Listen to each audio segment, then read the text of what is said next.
Hello, boils and ghouls. Welcome to a special one-off episode of Dads from the Crypt. We are going to be talking the first season of Alien Earth. We have some very exciting guests. We have our alien queen returning back to us. Welcome back, Rachel. Oh my God. I've never been more flattered in my life.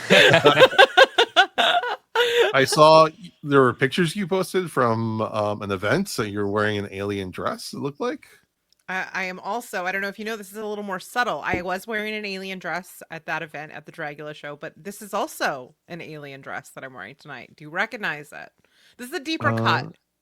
Oh, is that the shirt that what's the name? Dean Harry Stanton is wearing? Yes, this is a Nice. recreation of Brett. It's a dress, but it's a recreation of his shirt. I'm on That's theme tonight. When I come to Dads from the amazing. Crypt, I come correct.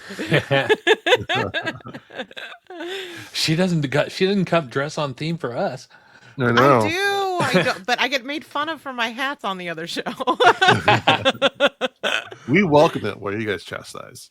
The other voice you're hearing is Boy Genius Casey Criswell from the Bloody Good Horror Podcast. Hello.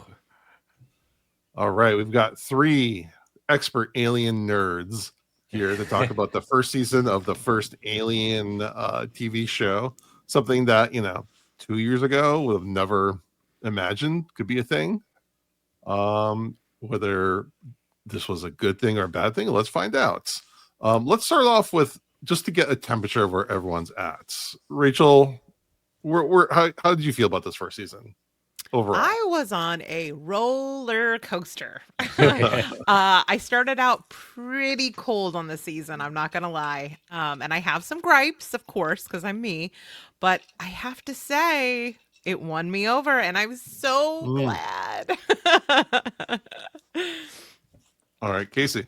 Yeah, I'm right there with Rachel. I started out pretty lukewarm on this at first. It was those first 2-3 episodes I wasn't quite sure, and I think about episode 4, maybe episode 5 hit, and then all of a sudden I was like, okay, I'm interested, and things started happening, and by the end of it, I was won over. I'm excited for more. I started off on a bit of a high for this series because I saw the first episode at a special event and I saw on the big screen. So one of my favorite things about this show is the production level is really, really high. They definitely put the money into this. Oh, I yeah. really like that. And then it I was kind of like up and down on certain episodes. The last episode kind of left me kind of wanting, which is maybe what is on purpose. I think the thing is, we're used to alien movies, and those are a self-contained story, usually ending with a big bang. TV, they're trying to get you to come back to watch every episode, trying to get you to come back for the next season, etc. So they're trying to withhold a bit to kind of get those cliffhangers. Mhm. And Yeah. this first season to me felt like Act 1. Oh, yeah, for sure. But again, which makes sense for doing multi seasons, but I felt like I needed a little bit more oomph at the end. It was just like too many things were kind of set up and there wasn't really any payoff, at least for the season. I feel like a good TV show gives you at least some equal amounts of payoff and bait for what's to come next. Mm-hmm. I can agree with that somewhat. I can agree with that on the final shot, like the final scene. Yeah. That's where I was kind of like, Yeah, I see what you're saying. Like there's so many things that they're kind of like setting up that like at least give us one of those things. At least for the eye monster, who I like to call it that Eileen. Eileen. At least like give us like have that creature finally do something, because the whole season's been like staring around and like looking menacing, and it finally gets into somebody. So like have it just like, I thought like Yutani was going to show up and the creature was going to talk to her. Oh, and they were going to team up. I was like waiting for like an after. I looked to see if there was going to be something after the credits. I think. Here's the thing: is I wonder if you would feel differently about the finale if it weren't for that final scene, because that final scene is so open ended that it makes you feel like nothing happened. But if you really think about it, there were some pretty big things that happened. Like we got a completion of the arc of the Lost Boys. We got the confrontation between Kirsch and Morrow. We learned very important things about Kid Cavalier, and we learned things about Adam. So there was a lot of things that did ultimately happen. It's just such that final beat is such a like a mid-breath beat that I feel like retroactively makes you feel like nothing happened. That's my opinion. But when I think about the things I really wanted to see, which was like I wanted to see the Kirsch Morrow face off. That was something that had been building all season, and I needed to have some resolution around that. So like that was a big moment for me. Right. Well, and for me, we've been building up this entire season to. We've been set up to dislike Kid Cavalier, and there's a certain payoff that you're hoping and you're praying it's we are here, and then we don't get that at the very end, which is a little bit frustrating. I need to see Kid Cavalier and the alien. I need to see an interaction between the two of them. He's gonna die. Like he must. We cannot let him live. But I need to see them connect because I want to see him devastated by because he has this like his ultimate dream is to talk to someone smarter than him. I want to see what that actually looks like and watch it be crushing for him because I think for the alien, Kid Cavalier is going to be very boring. Like he's going to see him in the same way that like the same, I mean, he's been staring at him for like 4 episodes. Like you're an idiot. I think part of why the season got better for me over the course of it is the first part of it was a very leaning into a trope that I don't like. I've talked about it before. It's the Born Sexy Yesterday with the children in adult bodies and like, a child inside of a supermodel's body. Gross. And it also kind of, to some degree, like because there were like children inside of adults' bodies, we're leaning into these like uncomfortable disability stereotypes that I was not enjoying. But once we got to episode 5 and we got kind of a reset, we got an alien movie, a self-contained alien movie in it, which was excellent and reminded us of all the things we loved about it. We were on a better trajectory. And then from there, it really did something kind of impossible, which was develop the other aliens that they had captured, and it like stepped into its own. It became its own thing in the second half of the season. Like it stepped out of the shadow of the franchise by introducing new, unique, and uniquely frightening monsters, some of which I would argue are actually quite a bit scarier than the xenomorph, which I did not think is possible. And so for me, that was when it really took off. The moment where I understood the intelligence and the ability to strategize in the alien. That was when it really turned for me. It was like subtle little sheep acting really shifted the vibe for me. Definitely. And that's Juilliard. Yeah. Yeah. Juilliard. Oh God. But what you're talking about kind of leans into one of my bigger issues is that there's just bad editing in this series. Like say more. A lot of baffling editing points where like the whole series felt very uneven. Some episodes felt uneven. They did these weird like crossfades.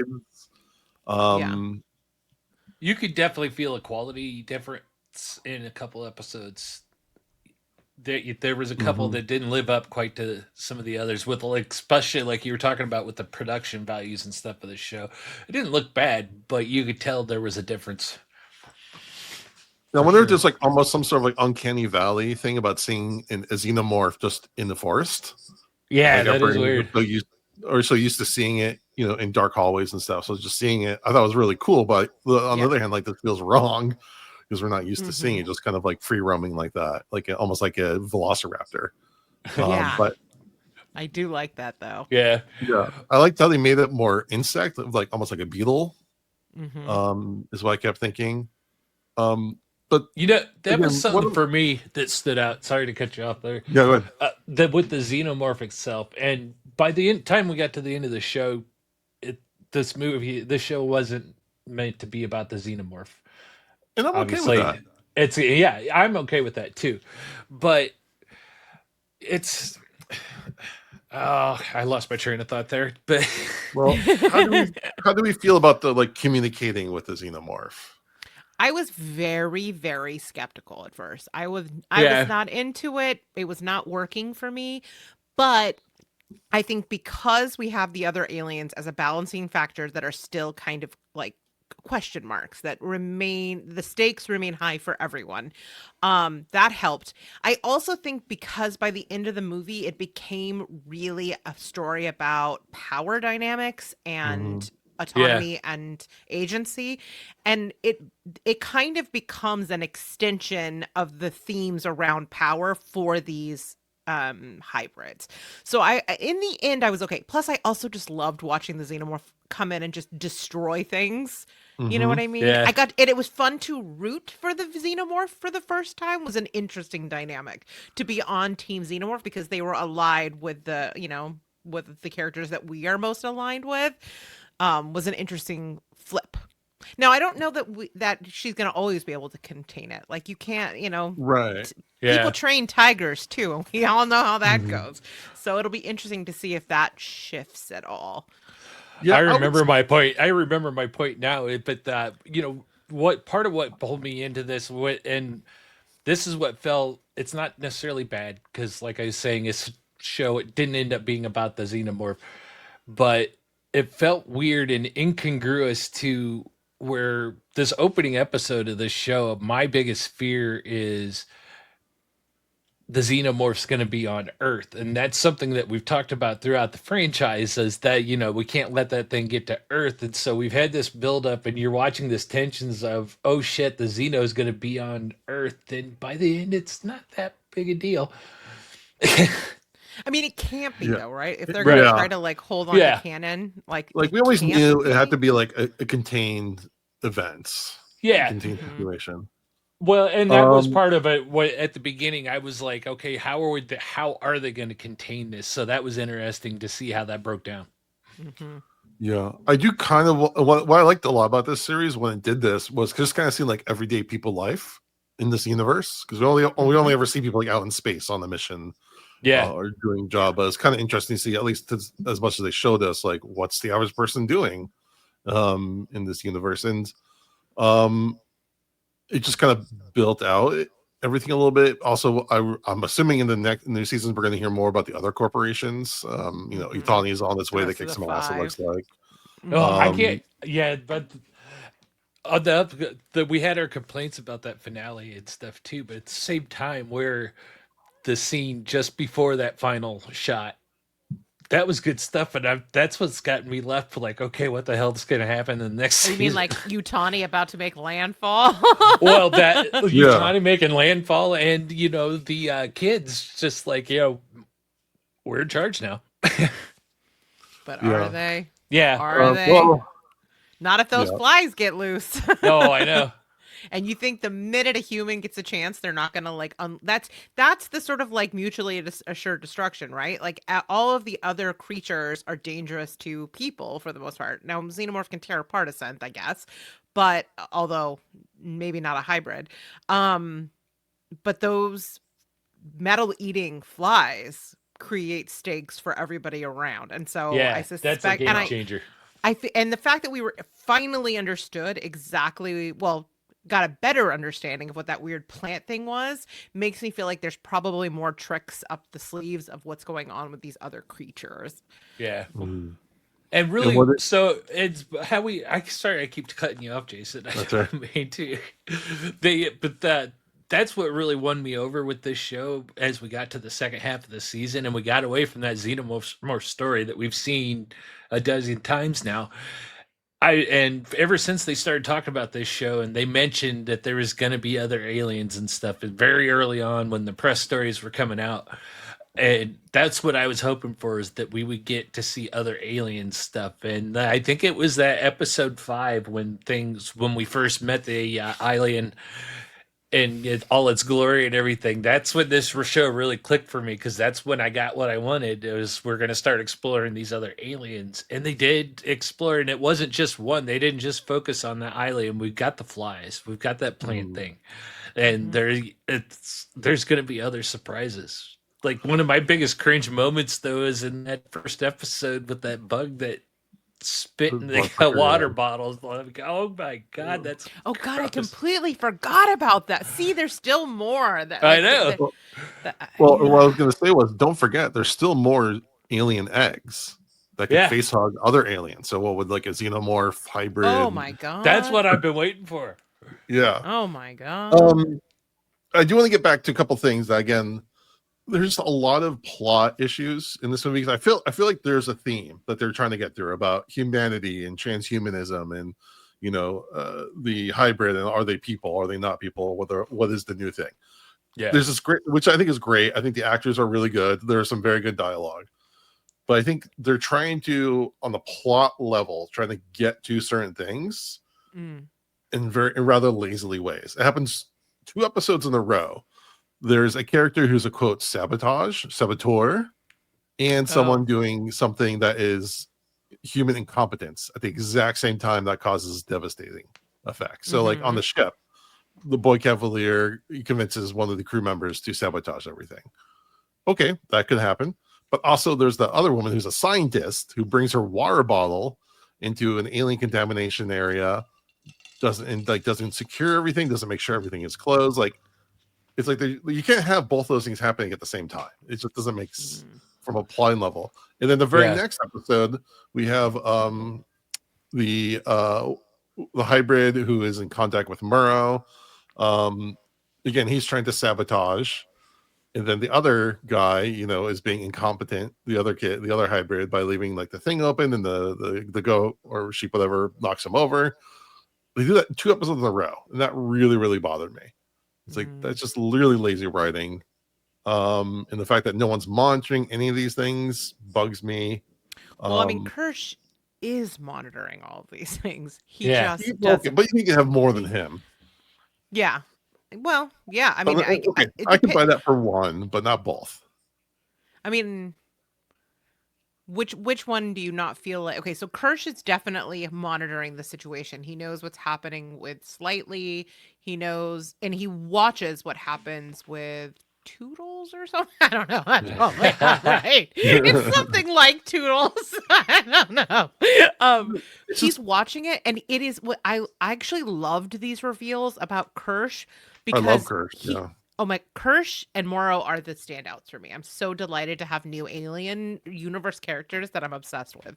But like Mhm. what we understand about him is he's a science officer.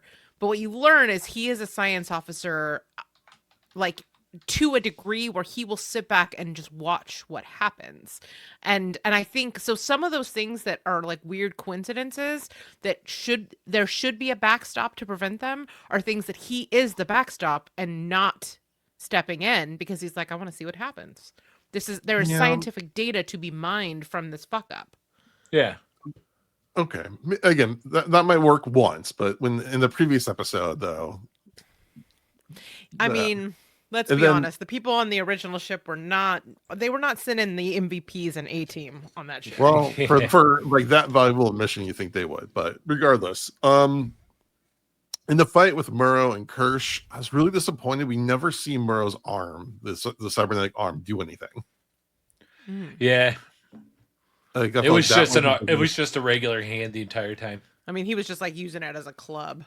yeah, but at some point, like, come on, it's like they were setting it up to be this really cool thing Mhm. that was going to happen, like Inspector Gadget, Yeah. going And we just had homicidal. that and we did have that cool scene just before that when he got out of the jail cell and he had that the cover on that they had Mhm. him shackled with and he was beat that guard with it. That was pretty good. Yeah, I'd Right. like So to know like what his arm can actually do. exactly. Yeah. Exactly. Yeah. It might be Um that it is just a club, but and can interface with tech or something. But then I guess he could have used it on the synth. I don't know. again, But that like I I feel like they're love like the brute throwing force of that ideas. fight, though. Yeah.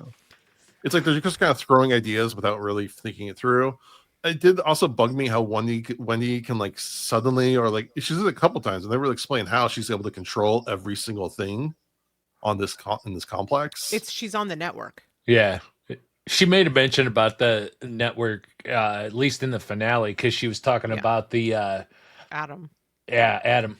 Well, yeah, Mhm. but at least like have one line of like, no, you should be able to do that with a firewall. I was like, oh, you think your firewall could stop me? I'm like, there's like They don't seem to like question the fact that she could suddenly do this, which seems like either they should have a parameter against or like acknowledge that she was able to overcome. I am okay with them having hubris, but at least like they should acknowledge Do that they this shit. know?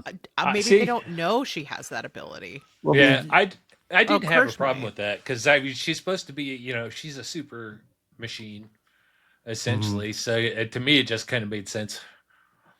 But like Yeah, she to the point where she's like unleashing the alien just by like swiping her finger. It seemed it's a on the little network. overpowered. It's like VR commands though, because they set that up when she's sitting there watching the TV and she was Watch her changing the brother. screen.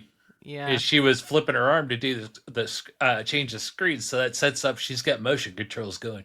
she definitely Okay. is overpowered. I agree Yeah, with you there, but I yeah, do think what she was able to do this because of the hubris of man. Now the next season she's gonna have so much hubris herself, and now I don't know, maybe this won't pay off, but my feeling is that we're heading into like this is their most triumphant moment because they're not really up against anything that is like in any way they're equal. We don't know what Wayland Yutani is bringing. For one thing, Wayland Yutani is the only one that has a weapon that can actually beat the xenomorph. We saw it in the second episode. Remember, Morrow had a shotgun. And that's how they were able to capture Mhm. those xenomorphs. yeah. Nobody else on the island had that. So they were completely, underarmed to deal with the situation. This new group of people who come in who seem to have a better understanding of what they're actually working with, that balance of power might change. She may be, and that being so overpowered might lead to hubris, but we'll see. We'll see. Yeah, Well, not I to guess I would have mention, liked a well, little bit more, some amount of payoff. In the at least in the finale, like just give us one of the things as a payoff. What do you mean? What one thing? Like they're setting up like the Utani invasion. They're setting up Mara versus Kirsch, which is kind of like a zero-sum game fight.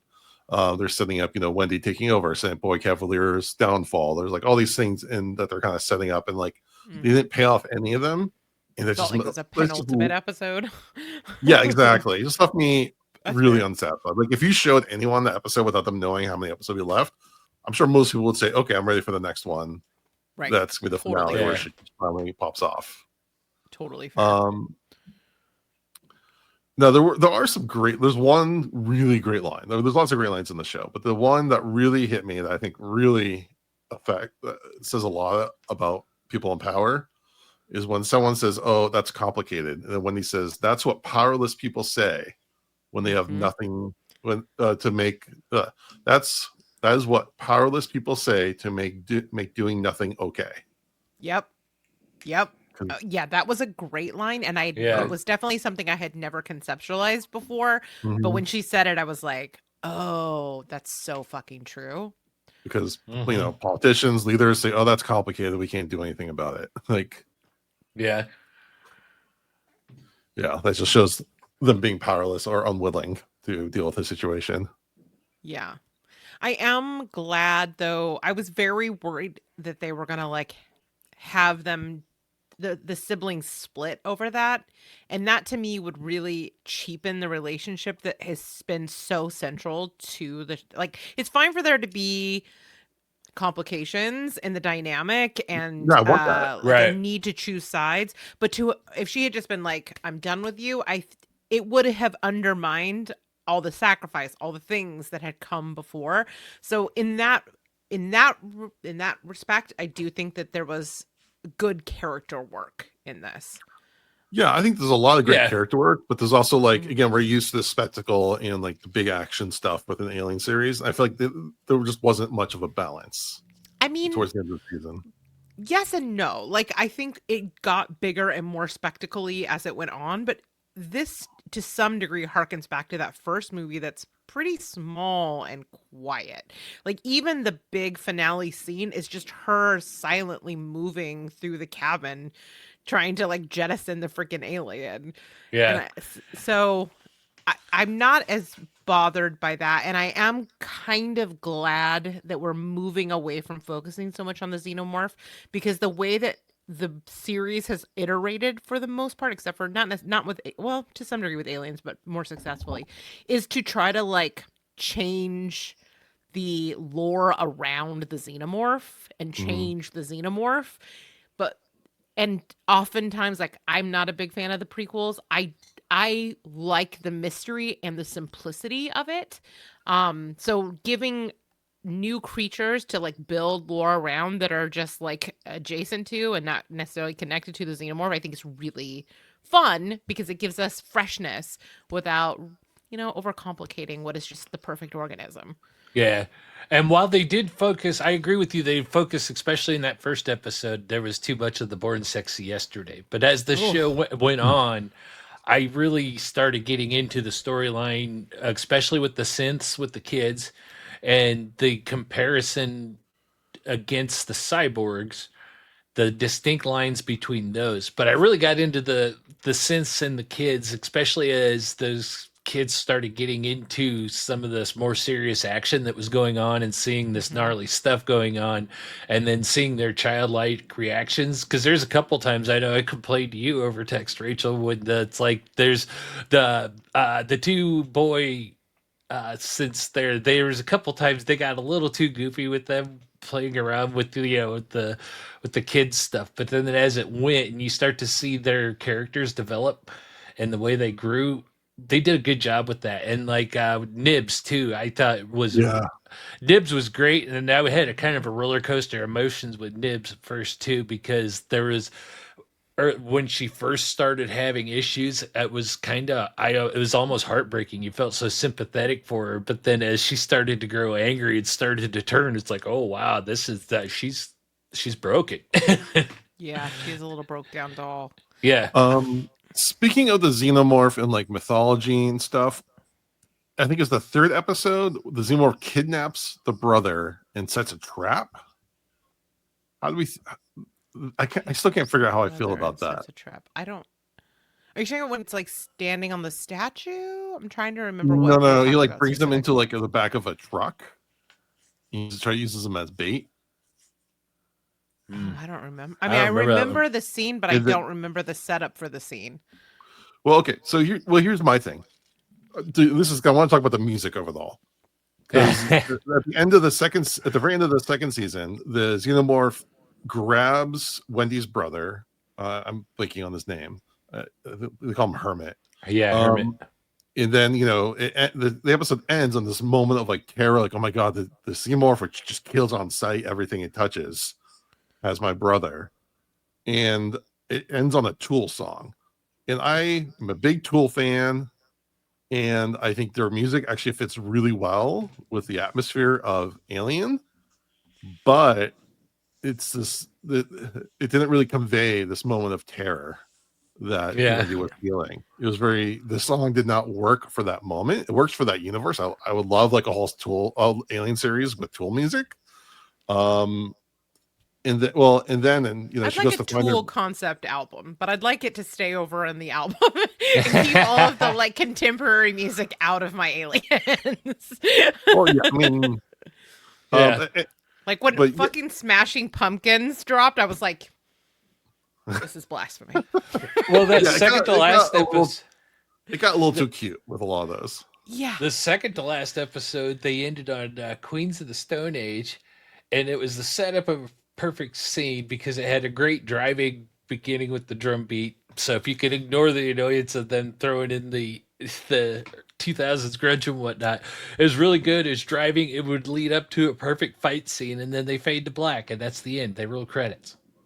So you get it built up with the music, and then you don't do anything with it. Yeah. I like I actually love the opening, which is like this very Mhm. minimalist Yeah, I do fucking like that a lot. vibe setter. It's so good. And it to me that fits with the world of Alien, like Yeah. there's no melody. It's just like industrial hum. Yeah. Like it's the kind of music you hear in your chest and not in your eardrums. Like that to me is Mhm. Aliens. I do want to go back to your point about the trap thing though. I mean, I don't know that that's outside the scope of what aliens have done. Like, for instance, they figured out how to get in through the ducts and were sneaking into grab them through the ducts. They also take people frequently, usually to be set up to like be more chest burstery kinds of Right. things. So it's not like I don't know that we've seen this exact scenario, but I feel like you can there's enough there in canon to kind of hand wave slightly. I don't know. It just felt very plot armory. Like, well, we can't kill this character, so we're gonna do That's this. fair. And then That's Wendy fights him, like fights the alien in this like bunker area, and they don't show us this what could have been an awesome fight scene between the hybrid and the alien. When it's a cool shot when she's like shows up beheaded with the alien beheaded, but like, come on, give us the good stuff. That's fair. That's fair. Yeah. I want to circle back also to the kid thing. I think I struggled with it at the beginning, but I do think by the end, because they have matured quite a bit, there is like there's a loss of innocence theme that it hits well. Yeah. But also the other element of it is like, and now you're dads, so don't be offended, but like kids are a little sociopathic, right? Oh, yeah. Like there's Oh, still yeah. moral codes that are being taught and understood, and like physiological maturing that happens. There's all these things. So imagine they now think that they're adults and they have lost their innocence, but they still are fucking sociopaths to some degree. And I think that's really interesting. Yeah. Well, then you put them in these superpowered bodies. So like I think that's I understand that that Kid Cavalier is, has more than enough hubris and is arrogant and is going to be but it seems like excessive almost the amount of hubris he has. Like there's just so many things that there's so many points. Met Elon Musk? There has to be like some degree of if he is technically smart enough to take over 1/5 of the planets with this corporation, that he has to have like some level of intelligence. So like I can definitely see some things are just you chalk up to hubris, but like the idea of putting children minds in these super powered, super strong, super powerful machines. It's kind of but that's his vulnerability, right? He thinks he is the smartest person in the universe. He does not think that he has any, like, he's so clever, he doesn't have any vulnerabilities, but that is his vulnerability. The thing that bites him in the ass is that he thinks he's too smart to be outsmarted. But, like, not to get all Jurassic Park about it, nature finds a way. Yeah, but that's pretty standard archetype. Yeah, for that though. For a supervillain. Yeah, I think I felt like it's just a little overdone. I know we're living through it, but it felt a little bit much. Yeah. I did love the actor though. I thought he did a great job with it. Yeah, he did a great job because I wanted to see him get hurt so bad throughout this entire season. I enjoyed watching him unravel in these last 2 episodes a little bit, and learning his backstory I thought was really interesting. Well, I was going to say I liked his. Do we believe it though? Yeah. Yeah. Do you not? I don't know. Well, he's like saying it to the hybrids to gain sympathy. So yeah, I don't know because he's so manipulative. Find out that Adam is that synth, right? Like, that's kind of what I assumed. We don't know for sure, but that's kind of what I assumed. That's what you were led. Because I think it was kind of meant to make you think Kirsch was dad, and then you get the reveal that Adam is a synth, like right after we learned. I always assumed he. At this point, I assume everyone is until they're not. Well, I'm a sucker. I didn't see it coming. I was like, especially him. I just assumed he was. I assumed that pretty much everyone. Yeah, you could tell. I mean, there was a part there in the middle. If they went into that lab where all the aliens were, you knew they were synth because they were smart enough for a while. Because after the one intern or whatever got eaten by the moth. Or no, it was after the first one with the water bottle too. I think that's when they decided it's like, oh, they're not going after the synths because they're not biological, and they were keeping them out of there. So you knew there for a while. Anybody that was going in there was smarter than I, Casey. I didn't see it coming at all. Well, because they kept Kid out of there too. He always sat outside. He was in the room sometimes, but he always sat outside. There was always he was always on another side of a barrier. No, you're right. I'm just dumb. No, Now, that's just my sci-fi nerd brain. No, you're right. I mean, like it's all there. It's all there. Yeah. I just completely missed it. for the new seasons, do we want to see them extracting the monsters, the aliens, from their respective environments? Do we want to see where they got those eggs and xenomorph from? No, I mean, like a flashback would be fine. Yeah. Sure. I don't want the I'm very interested in the self-contained nature of the island. I want to see what we can do within that limited space. If we did a flashback episode like how we did this season with the alien self-contained, that would be fine. That would be Yeah. fine. But I also am okay with having mystery around these monsters. You Mhm. know, like I don't need to know the nitty-gritty of them completely. Yeah, But I you don't know need what? to We'll know see. where. I don't need to know if it's a flashback episode like Rachel's saying, and it's something that's integral to the plot that they're cooking up for the second season. Then yes, but if it's not gonna, if they're just gonna throw it in there to tell us, to fill up space, then no, we don't need it. I like the mystery. Yeah. Yeah. Because they're Yeah. terrifying because you don't know, like, you don't know what they're going to do. I didn't know how that plant thing moved. So when you finally see it move and then see what it does, it's quite shocking and scary and surprising. And Mhm. I there is a tendency in the alien universe at this point to over explain, and the unknowableness, like the alienness of the alien in the first movie and even in the second film, is part of the charm. Yeah. It's part of what makes them terrifying, is the chasm between what we as mammals can understand and the biology and the behavior of what these things are, is what Well, makes them so scary. was it Dan O'Bannon said alien is a noun and a verb?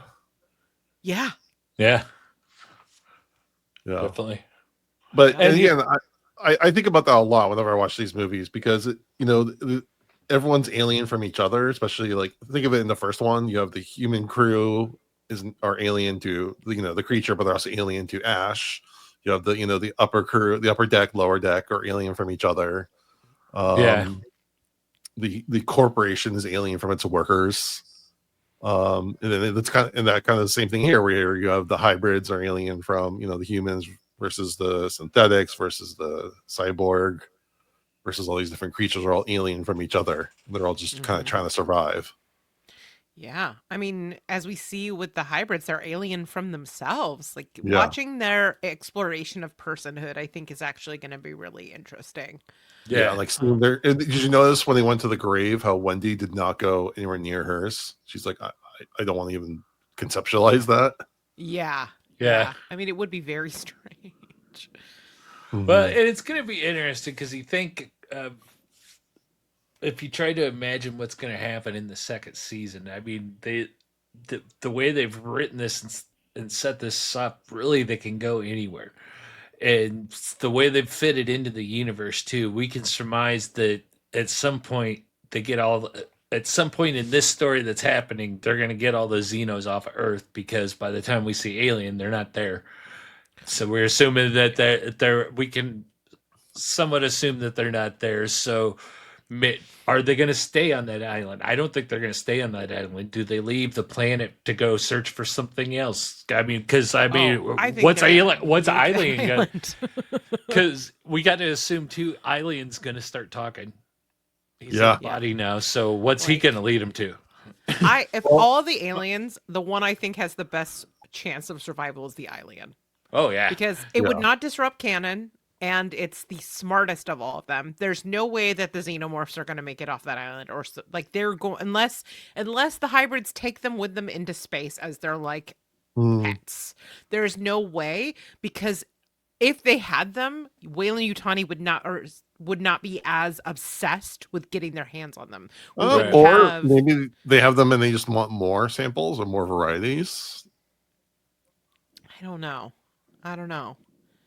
Because I don't know. I'm curious because the alien takes on a corpse that's been decomposing, whether it's going to be able to talk in that decomposed state, whether it's going to have certain limitations until it finally gets into a fresh specimen. I mean, like it Yeah. just needs to be able to like locomate, you know what I mean? Like and find Yeah. a better like is it gonna it'll get into another animal. It's gonna move around. Will it get into a xenomorph though? That's the Oh, question. but they don't have Will it eyes. I guess they don't. Yeah. Well, okay, I read some theories, as they go, that like the reason why the aliens don't have eyes, they have that dome, is that they evolved to resist the alien, which is Okay, that really, feels like a stretch. yeah.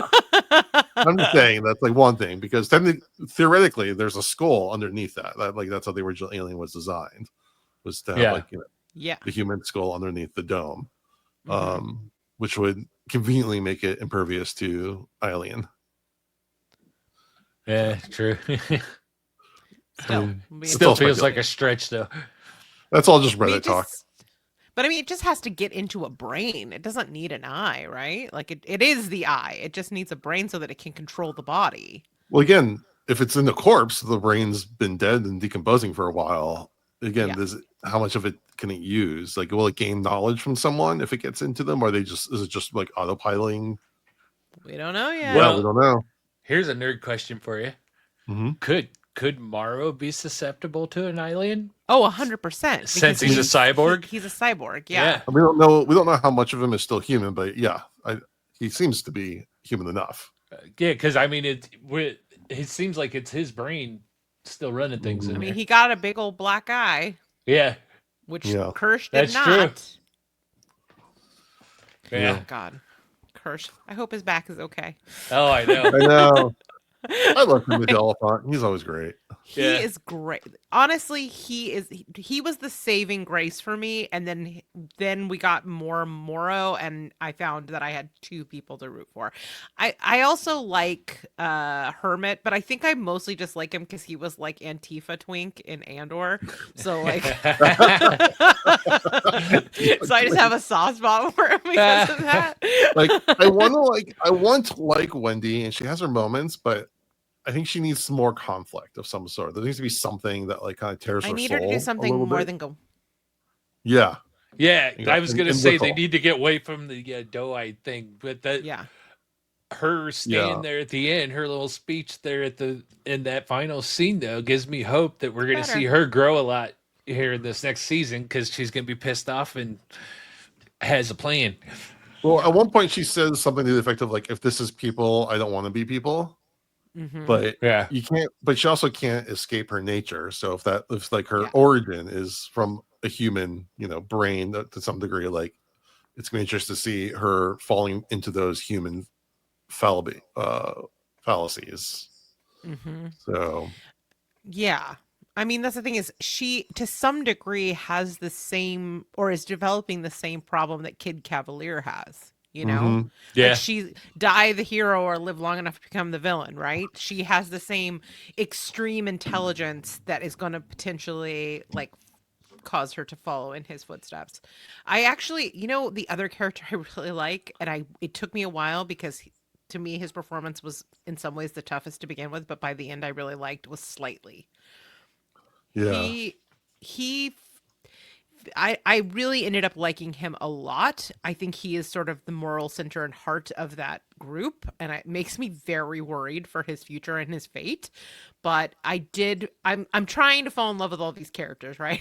yeah. And to Right. me, he's the one. I also enjoy Jane's arc, and Nibs is to me exactly the sort of like chaos element that Mhm. I think this needs, right? Because you need to have some sort of internal conflict with these kids. They can't be so aligned that they become unstoppable. And I think having someone who is mentally unstable, it destabilizes the dynamic. I think someone who, unlike the rest of them, does actually appear to have like a pretty intense conscience that is not just like based around himself. Like he actually has a lot of guilt about what happened to the scientist, and a sense of like loyalty. And I think and there's a rivalry between Wendy and Jane that could be really compelling. So I'm interested to see how the internal dynamics of that, now that they're out from under the thumb of Kid Cavalier, kind of Mhm. Yeah. change and metastasize. Yeah, and seeing like the fear and Slightly, like, because as we're kids, you don't want anything bad to happen to you. I mean, obviously as adults we want anything bad to happen to our parents, but especially when they're kid, that's like the worst thing they can imagine. is something Yeah. bad happening to their parents. So seeing that Yeah. fear and Yeah. emotion coming out of, an adult body, but with Yeah. a kid-like presence was Yeah. very emotional, very affecting. Yeah. A character we haven't mentioned, and I did like a lot in some aspects, was Essie Davis. Wasted. Team Sylvia. Yeah, she was wasted, especially by the end. I was like, there's Yeah. no way she can die. You do not cast Essie Davis and give her Right. nothing to do and put her in a terrible wig and just Well- have her stare out a window. Like, But the There- stuff I- Yeah. they flirted with her character. She's great. Yeah, she's a great actress. Mhm. Period. But like the stuff they flirted with that doctor character and her kind of struggle and indifference at the same time of what she did to those kids. I kind of like that aspect of that story Mhm. where she was kind of struggling for it, but at the same time, she's like, well, it's science. I'm doing science stuff. It's for the better. Yeah. That was interesting. But at the same time, by the time we got to that finale, she was just kind of standing around going, oh, for the most part. I'm interested to see how her character is going to evolve next season, provided we get one, because she doesn't know yet that her husband she thinks is off island Yeah. is actually dead, and that those kids were responsible for it. She doesn't know that yet, and I think that's going to shift the dynamic significantly when she learns it. Yeah. Yeah, I think a lot of people, or at least I thought, at the end of the second to last episode, where Kate Kevler was like, "Oh, I know the perfect person to give to the alien." I thought he was going to give it her because he obviously has Yeah, like I this did whole too. like. He I also was has like, this oh, Hermit's in trouble. Yeah. well, I think he has this whole like mommy issue or parental issue. So I You figured think? that like he sees her as a mother figure. He's gonna like feed her to the alien and then like try to like overcome the mother figure. Oh. Is kind of where I was expecting that to go. And it could still. I feel like she's useful to him, and Hermit is a problem. Yeah. Like Hermit I mean, is yeah, an that makes issue. sense too. And that's at this fair, point, I don't but- think he understands that like betraying Wendy would have been a problem. So as soon as they said that, I was like, they're not going to give him the mold cleaner. Hermit is in trouble, and I was a little worried about him. I thought if anybody, he had the least plot armor by the end of the season. Yeah, that's true. Yeah, we never find out about the mold cleaner. We need closure on that too. Give me something. Yeah. Justice for the mold cleaner. Mhm. Watch, he's gonna be the hero. He's gonna come out of nowhere, and like the mold cleaning compound is what's gonna save the day. Like the toxic They're gonna have Avenger action with a figure mop. They're gonna give action figure from mold cleaner. Yeah. Oh my god, I want that action figure. That would be such a deep cut. It can go right here next to my stupa. I love it. All right. What's one thing to close this out? What's one thing you want to see the most? You're most excited for in the next season? And do we know if it's confirmed? Or are they still It's not waiting? confirmed Or yet. It's Yeah. not confirmed yet, but to be honest, it did really well. It's super zeitgeisty, and Disney needs a win this week. Yeah. So they should probably announce that. Exactly. I want to hear Eileen talk.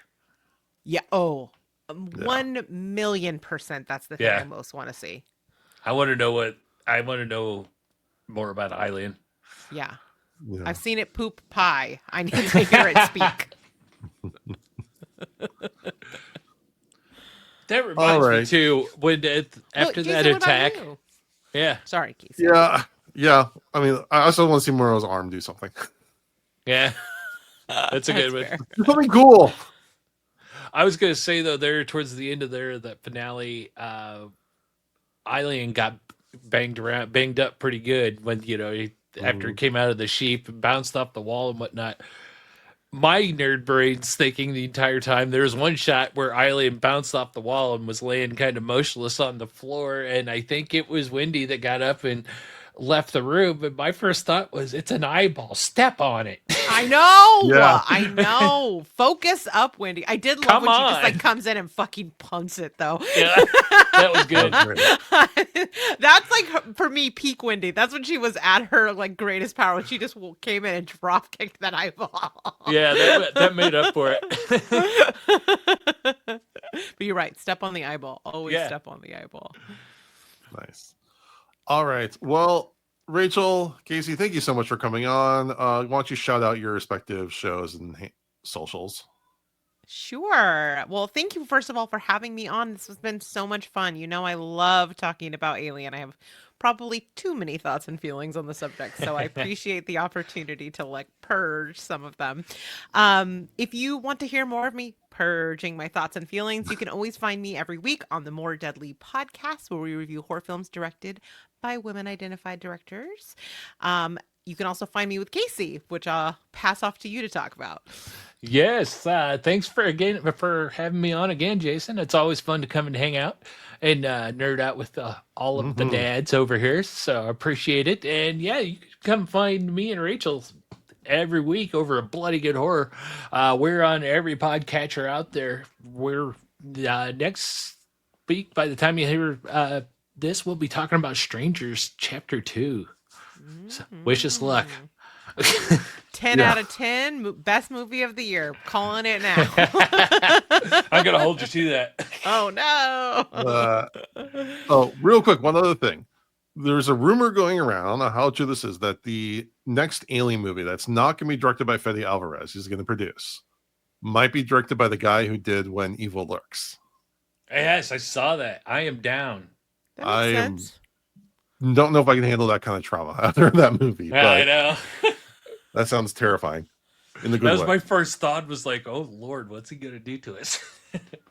Yeah, we'll see. We all know I have conflicted feelings about that last one. Yeah. Yeah. It feels so good not to be a hater on the Alien universe again. I'm like, I'm home. This is where I'm meant to be. Yeah. All right. Well, I appreciate everyone for listening. I would really appreciate it if you would give us a rating and review on iTunes, a rating on Spotify, like and subscribe on YouTube, and follow us at Dads from the Crypt Talk on TikTok. And with that, I thank you for listening to Dads from the Crypt. Follow Dads from the Crypt on Facebook, Twitter, and Instagram, or I will follow you to the grave. No, seriously, you really should watch. But be careful what you ask for. You may get it.